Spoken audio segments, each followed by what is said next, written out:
Okay guys, we're back and we're going to talk about how to execute the opportunity call. So for those of you that don't know what opportunity calls are, these are calls that are every Tuesday, Wednesday, and Thursday night at 6 p.m. Pacific time, 9 p.m. Eastern.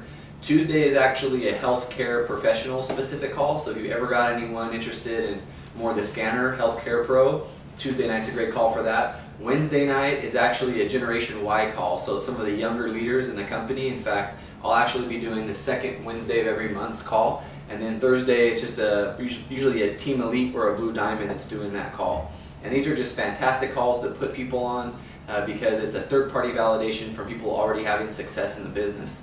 Additionally, at the end of the month, the last 3 days of the month, they are loaded with opportunity calls. So you check One Team Global, OneTeamGlobal.com. They'll have a lineup, and make sure if you're not on One Team Global's mailing list that you get on that mailing list, because then they will shoot out the emails at the end of the month to let you know which Team Elite or Blue Diamond is doing that end of month call and what time. Sometimes there's even 3 or 4 in a day for the last 3 days of the month. So that's when the calls are. It's the General's call phone number. So the same PIN number and the same phone line that you'd call in for General's calls, okay?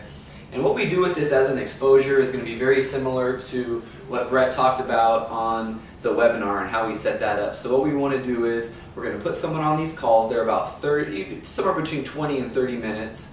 And it's someone basically doing the 5-point presentation. It's going to be an audio phone line that you'll call in.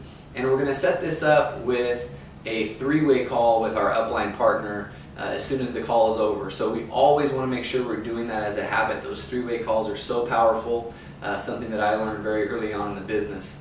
And so the way we'd set that up is Brett's going to be my prospect, and this is going to be an exposure for him. So it maybe we've already had a conversation about him taking a look at the business. Maybe he's already gotten scanned or had a demo or whatever it is. This is just another exposure in that line of exposures that we have. And so this is kind of how we do it.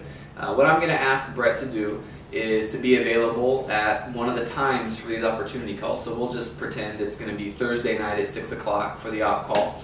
So I've already let Brett know, hey, what's going to happen is I need you to set aside 45 minutes starting at 6 o'clock on Thursday night. Are you able to do that? He's told me he is. So we're all set. At that point, what I've done is I've called my upline partner. Maybe it's Brett, Scotty, Casey, Patrick, someone who I'm actually going to have on the line when the call's over to follow up with Brett. And so what happens is once I set that appointment with the prospect, then I go and find my upline partner, because I've got a lot of them. And if you're watching this video, you've got a long line of an upline too, to then go and find it. So instead of going back and forth, well, is the upline available, is the prospect available, we just book the appointment with the prospect, then we go up the line and find who is available in our upline for the 3-way, right? So for instance, I've already got Brett set for 6 o'clock on Thursday. He knows that I'm gonna call him a few minutes before the call. So what's gonna happen is I'm actually gonna call Brett, I'm gonna get him on the line, make sure he's there, then I will dial us into the op call and we're gonna listen to it together. So he knows that I'm there on the line with him. That way I don't call him at 6:30 and he says, oh, hey, something came up, I wasn't able to get on the line, now I've got my upline available, and he didn't get the exposure. So we want to make sure that we're controlling the exposure in order to make it go well, right? So I'm going to call Brett at 5:58. Hey Brett, how was your day? What's going on? Are we still set for the op call? Good, okay. As I mentioned, we're going to listen to the call. I'm going to call us in together. And then as I mentioned to you earlier, I'm going to have one of my partners on. It's probably going to be my partner Scotty, for instance, in Toronto, who's going to be on with us. He's going to be able to answer some questions afterwards. I just want to introduce you to him. I think you guys will have a great connection.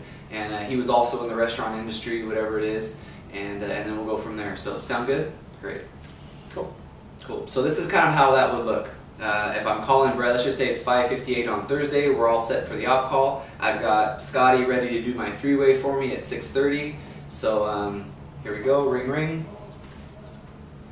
Hello. Brett, what's happening? It's Adam. Hey Adam, how you doing, buddy? I'm good. Hey, are we still all set for that op call we talked about? You're at 6 o'clock? Yeah, we're good, man. Okay, great. So as I mentioned before, this is kind of how it's going to work. Here in about 60 seconds, what I'm going to do is I'm going to 3-way call us into a conference line. And like I mentioned to you before, there's going to be someone who has had a lot of success in this business, and they'll be able to explain kind of from their point of view and I think it'll be really good for you to hear. And just why we do this, why don't you jot down a few notes that you hear or some questions that you might have. That way when I introduce you to my partner Scotty at 6:30, we'll kind of have some few points to go from and kind of talk about how we can help get those goals that you mentioned earlier. Sound good? Yeah, sounds great, man. Okay, stand by. I'm going to go ahead and call us in here. Cool. So I call into the phone line. We listen to the call together. As soon as it's over, I hang up. Actually, as soon as it's over, I hang up with the conference line. I've still got Brett there. I'd say, hey, Brett, you still there? Great. Okay, I'm going to go ahead and dial in Scotty. He's waiting for us. We dial up Scotty, and I make the introduction, and then we go from there. Just one other thing I'll add to that. I know that for some people, some phones don't let you hang up on one and reconference in. You have to kind of hang up altogether. Okay. And if that's the case, it's fine. It's still the exact same thing, but then just at the end of the call, the op call will end. I would hang up on the op call and just go, hey man, so like we said, I'm going to grab Scotty. I actually need to hang up to reconference him in, so I'm going to call you right back in like 10 seconds. And you'd hang up on the person, you call them right back, call them back first, because you just want to have like right back, and then call Scotty. But I just know there's some people whose phones won't do that. So Yeah, good the point. same process. Cool. Okay.